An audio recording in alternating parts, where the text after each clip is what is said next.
ఇది Murphy Richards steam iron box అండి. ఇప్పుడు చాలామందికి ప్రాబ్లం ఏంటంటే ఇవన్నీ క్లాగ్ అయిపోతున్నాయి, ఇది ప్రాబ్లం వస్తుంది. సో స్ట్రీమ్ సరిగ్గా రావట్లేదు.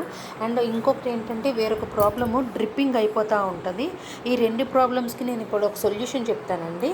ఎప్పుడైతే మీకు ఇది క్లాగ్ అయిపోయి స్టీమ్ సరిగ్గా రావట్లేదో వాటర్ మనకి స్విచ్ ఆఫ్ చేసేసి ఇందులో మ్యాక్సిమం లెవెల్లో వాటర్ ఫిల్ చేసుకొని దీన్ని హై టెంపరేచర్లో పెట్టుకోండి. హై టెంపరేచర్లో పెట్టుకున్న తర్వాత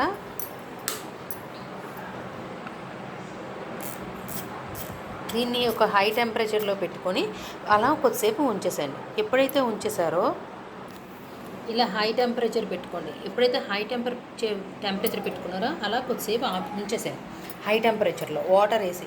ఎప్పుడైతే వాటర్ వేసి ఉంచేసారో ఇది స్టీమ్ అవడానికి కొంచెం టైం తీసుకుంటుంది.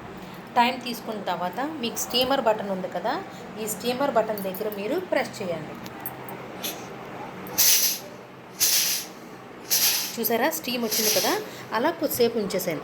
ఎప్పుడైతే ఈ టెంపరేచర్కి ఏమైతే క్లాగ్స్ ఉన్నాయో అది బయటకు వచ్చేస్తుంది.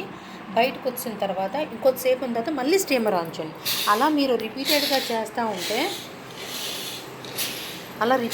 చేస్తూ ఉంటే ఏవైతే క్లాగ్స్ ఉన్నాయో అవన్నీ పోతాయి. అండ్ వన్ మోర్ థింగ్ ఏంటంటే ఇక్కడ డ్రిప్పర్ ఉంటుంది. ఈ డ్రిప్పర్కి చిన్న హోల్ ఉంటుంది, కనబడుతుందా? ఈ హోల్ని మీరు ఏదైనా చిన్న పిన్ కానీ ఏదైనా పెట్టి క్లియర్ చేసిన తర్వాత దీన్ని లాక్ చేసేసేయండి.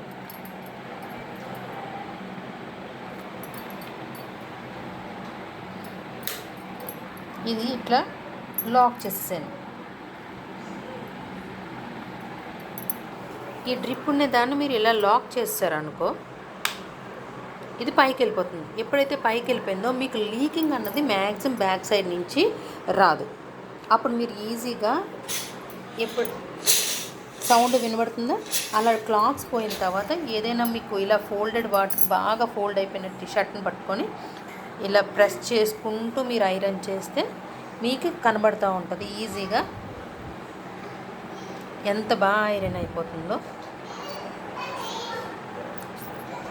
చూసారా, ఎటువంటి నేను ఇది చేయలేదు, స్ప్రింకిల్ చేయలేదు, స్టీమ్ ఐరన్ ద్వారా అవుతుంది. చూసారు కదా. సో ఈ టిప్ నచ్చితే లైక్ చేయండి, షేర్ చేయండి, సబ్స్క్రైబ్ చేసుకోండి. Thank you for watching.